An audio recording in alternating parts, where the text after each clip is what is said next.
I love it when we start out our conference laughing. Yes. Go for it, Chris.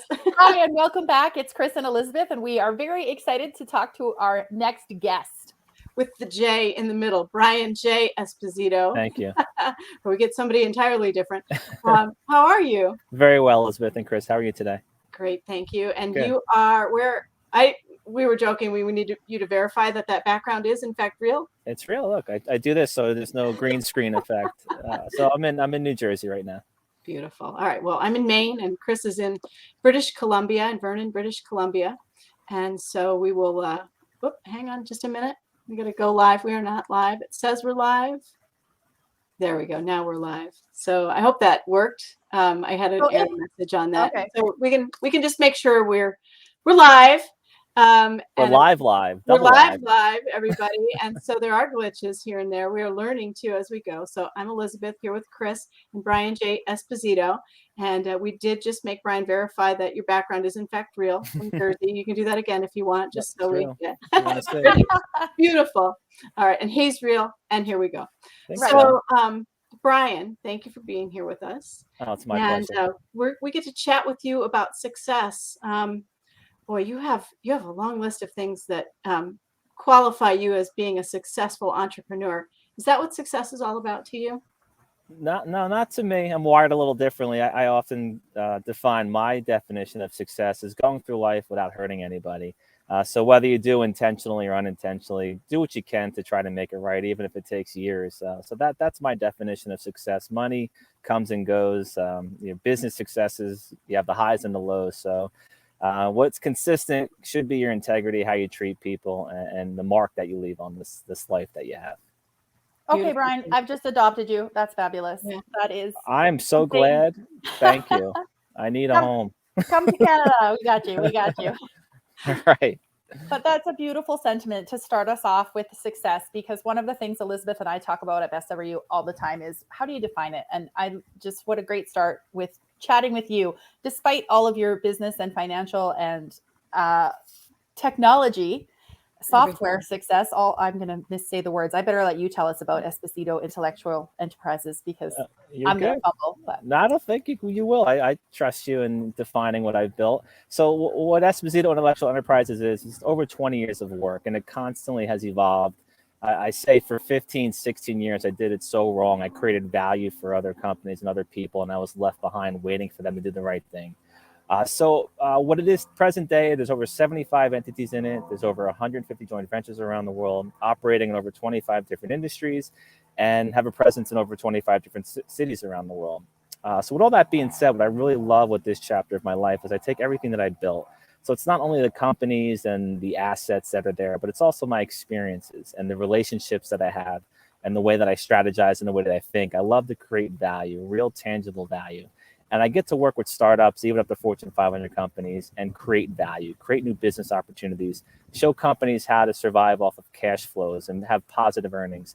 I don't like the idea of unicorns. I think they really completely destroyed what startups and innovation labs and what a global incubator could look like.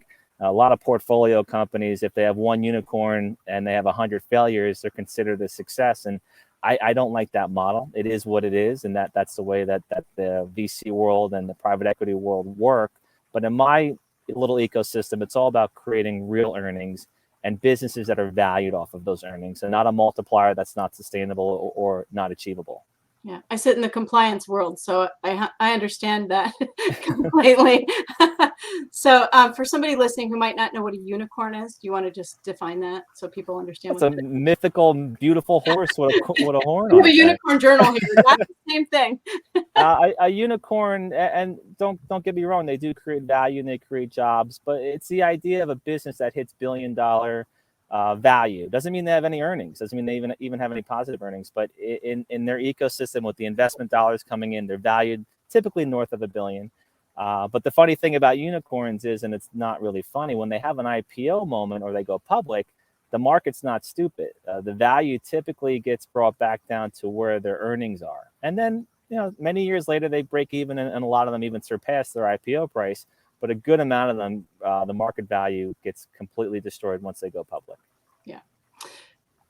Tell us a story about why you do what you do. Oh, such a beautiful story. I don't know. I, You can I sit don't. back I while you don't. talk for a while. It's Yes, you do. Don't lie to us, Brian. Tell us why. a lot of Was there a pivotal moment? There wasn't. No, I've been working since I was very young, even 8 years of age, in my dad's warehouses. He had a beauty company, manufacturing nail care products.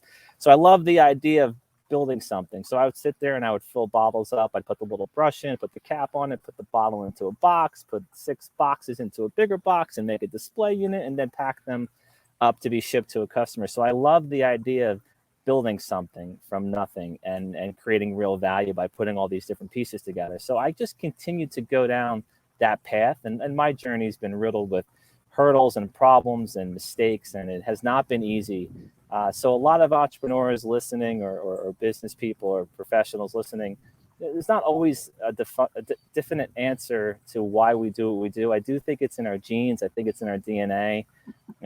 And some people just do it sooner than others, but for the most part, people often go out and try to build and accomplish something on their own and get out of that typical corporate machine.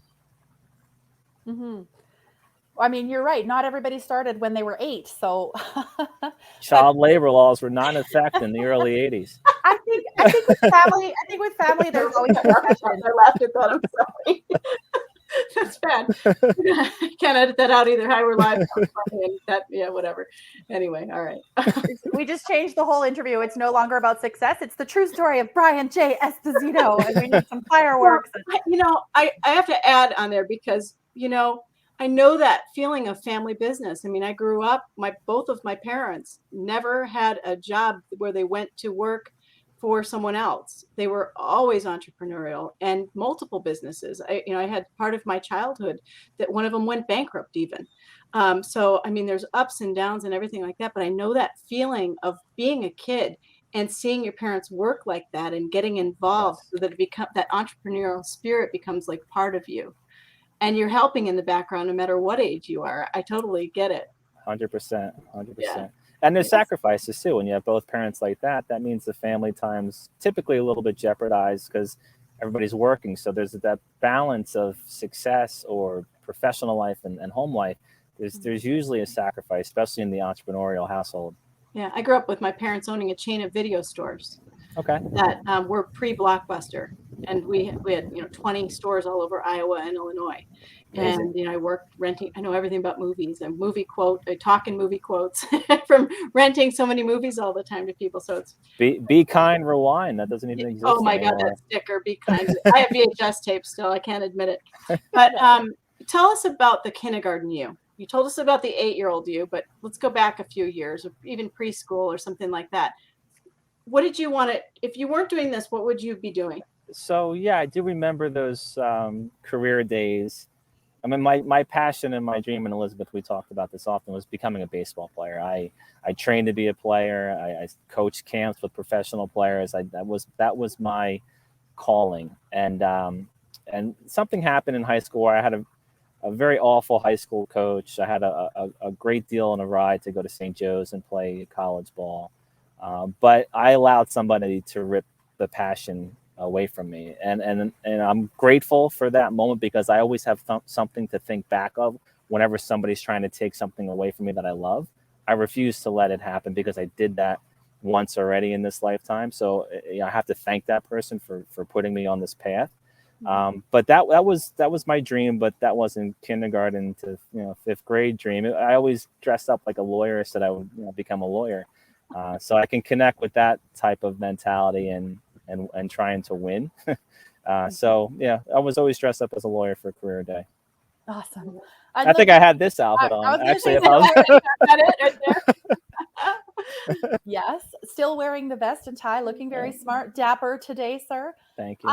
As you were talking about, you're changing what you thought you would do and how you ended up wherever and that sort of thing. Certainly, we've had a tumultuous time in the past little while. Can you talk to us about what that was like for you on the business side of things and the success side of things when the pandemic started? How did that change and impact your business, and what did you do to, I guess, survive it? Great question. And I don't want to sound arrogant or conceited, but when it was happening to me, it was, oh, here's another problem. I've been through so many. So in my life, it was, I'm ready for anything, and there's going to be COVID-20. There's always going to be a problem. So the sooner that entrepreneurs and anybody in the professional world understand that nothing's easy. When there's a problem, yeah, we're all human, so we have emotions, but you have to separate that as quickly as possible, because if you're trying to deal with saving your business, keeping your business open, if you're not an essential business during that time, or getting supplies, but also dealing with your own internal demons and emotions, it's a formula for a disaster. So, I've been to Vietnam in the entrepreneur business world, so I'm ready for really anything. So during this time, we just sat back, we looked at all of our holdings and said, what does the market need? How can we create it? And how can we get it out into the market? So whether it was technology, if it was IP, if it was products, if it was services. So what's great about having a holdings of so many different great people, talent, resources, different markets that we operate in, everybody working together to survive. And that's what the world needs. I mean, I have my little ecosystem, but if the whole world operated that way as one movement going forward, how do we all work together? How do we live together? How do we perform together with having some sort of peace of mind, some happiness? And we all unfortunately have to make money. That's the key. You have to pay your bills. You got to pay for food. You got to keep your lights on. You got to have a place to live. So the money aspect is a shame that's part of the current life. So yeah, it's not easy. And my heart goes out to these companies and businesses that lost their business. 20, 30-year-old restaurant owners losing their business, nail salons, hair salons, stable businesses that could, really withstand anything. And then when this happened, not only did they get the rug ripped out from under them, but they got no support at all whatsoever. And they were just being told you have to stay closed. And if you even try to open, we're going to fine you. So it was awful to see that these families and companies go through this. However, the catch-22 to that is landlords now are forced to put people into those buildings. So they're reducing the rent. It's more economical for businesses to go in there and survive and make money. So there's a nice plus side to the rent economy where businesses can survive and families can make some money. So I'm excited to see that small mom and pop boutique movement, which I feel is happening because these stores are starting to fill back up. But it is unfortunate that the tenants that were there prior aren't able to at least, the majority of them aren't able to participate in that. Mm-hmm. Can you talk about reinvention and also this great resignation that's going on? Yeah, it's across many industries. I mean, I love the fact that people are taking a moment to say, okay, I was forced to change my life. I was forced to stay home. And the idea of looking internally as to what are their passions, what are their skills, and like you said, reinventing themselves.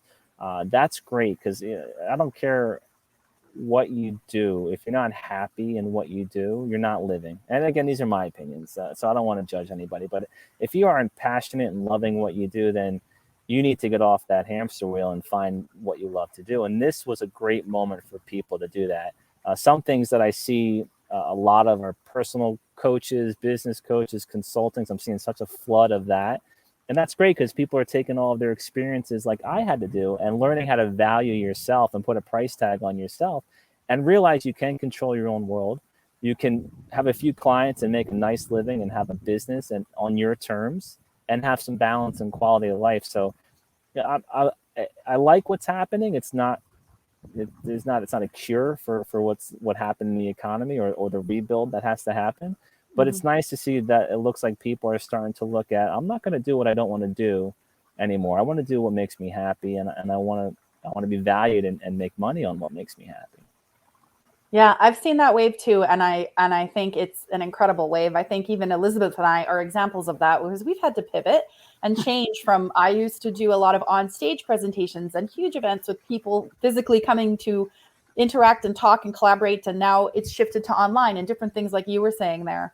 But one of the things you had just mentioned before we moved into the shift and the adjust and the redefining, you were talking about getting through the pandemic, and you mentioned some of the people that you worked with and some of the interesting companies in your holding. Can you elaborate on that for a little bit? Make that into a sentence and then answer the question for me. I'm going to elaborate on that. You my line. Make that into a sentence. So anybody I don't mention, don't be upset. You're all very important to me. But some very near and dear holdings are a company called Nodal, Nodle. Nodal built the world's largest wireless network without building a single cell tower or a single Wi-Fi station. We're connecting millions of smartphones around the world and connecting billions of IoT devices. So an IoT device is anything that's broadcasting out data, usually a Bluetooth device. That could be your headphones. It could be those bird scooters out in the street. It could be your toaster, your microwave, a stereo. So anything, again, with a Bluetooth beacon broadcasting out data, Nodal's network can pick that data up and shoot it up to the cloud. And through this great model, we built Nodal Cash, which is a Nodal Cash cryptocurrency, and the Nodal Cash app. So anybody around the world can download Nodal Cash on their Apple or Android device and earn cryptocurrency. So we made it so easy for anybody to participate in this great movement that's happening in a digital asset and passively. So all they do, it's kind of like a Pokemon Go, but if you download Nodal Cash onto your phone, people around the world, when they walk past an IoT device without doing anything, they earn Nodal Cash cryptocurrency. What's great about that is the earnings potential that can help elevate people's lives, especially in third world countries. People often don't even think that they're living in a hut, they have no access to water, but they have a smartphone. And it's very bizarre thinking. They have limited or no connectivity, but with a network like Nodal and the ability to earn Nodal Cash, they earn a couple of bucks a month, it changes their entire life. So there's a great opportunity there to help people enhance their livelihood. And the people in the crypto world, that's one of the biggest projects and most exciting projects in the community right now. So that was one. And also Nodal, because of its network, we built the M1 contact tracing device. It was an award-winning device. It's a little beautiful wearable that enterprise clients can order for their employees and privately keep track of them. If someone were to get sick, HR would ping that device as a sick device. And then anybody in close proximity of them over the last 14 days would be notified, you were in close proximity of somebody who was sick, you may want to go get tested, and you want to stay home.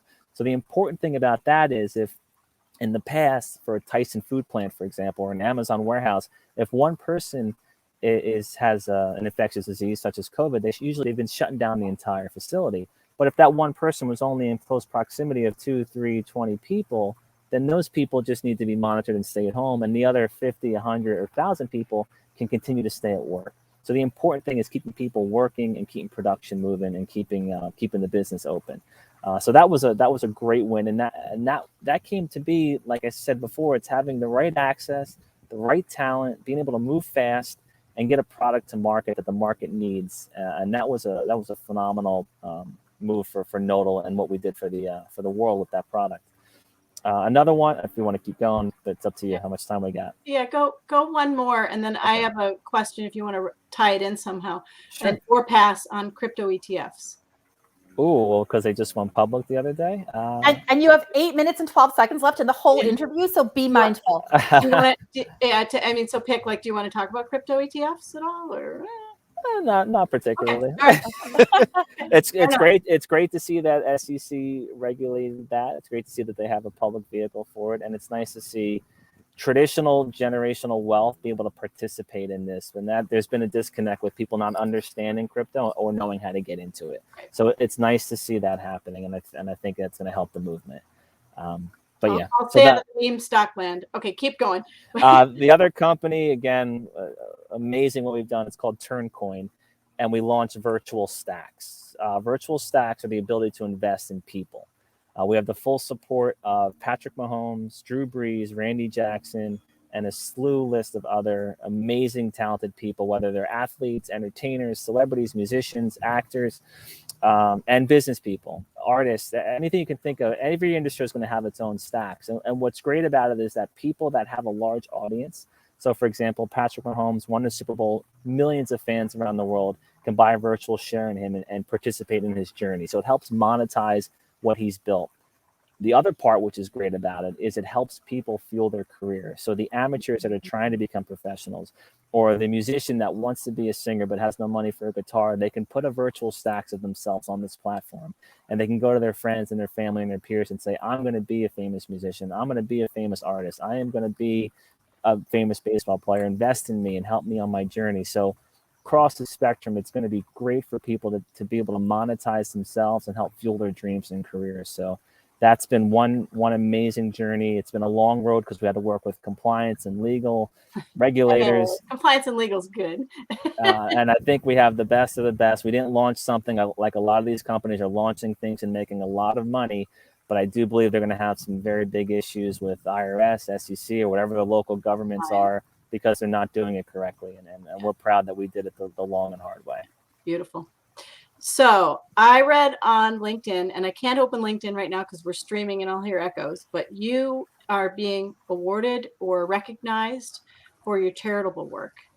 Do you want to talk about that? That is so amazing. Yeah, of course. So Invisible Disabilities Association, I'm honored to be part of that over 25-year-old organization run by Wayne Cannell and his wife, Sherry. They're amazing people and built to the resources and tools for people that have invisible disabilities. So it hits near and dear for me and my household, my father dealing with PLS, which is a version of ALS. And early on, people didn't think he was sick. And if you don't have that visible sight where you can say, oh, that person's in a wheelchair, they understand. So a lot of illnesses like MS, Parkinson's, Lyme's disease, which I think is a global awful pandemic that people don't even realize that that's the cause of so many of these other diseases, or it mimics some of these diseases. And the ability to give these people the resources for their own mental health and well-being, but also the people around them, because it affects the family, it affects business and colleagues, it affects friends. And the more people understand that just because you can't see this person that has some sort of a disability doesn't mean that they don't have something internally that they're fighting, or some type of mental health issues that they have an awful time overcoming. And I got involved with them right before the pandemic, but I really got involved heavily once that pandemic started, because I said, oh my God, the whole world needs this. Everybody in the world is dealing with an invisible disability. They're afraid of what's going on with the disease. There's economic uncertainties, there's political unrest. So what they've built, I think, is so important and going to help so many people, especially during this time that we're all going through. I would love to be part of that if I ever can. So just want to, Let's do it. And my experience with that is a little bit different, but I think you know this, my dad was a stroke survivor, and really big guy, 6'4", and he would go into, like, just let's say Target and look at the movie section, and we'd help him in, but no one around him would know what had happened to him.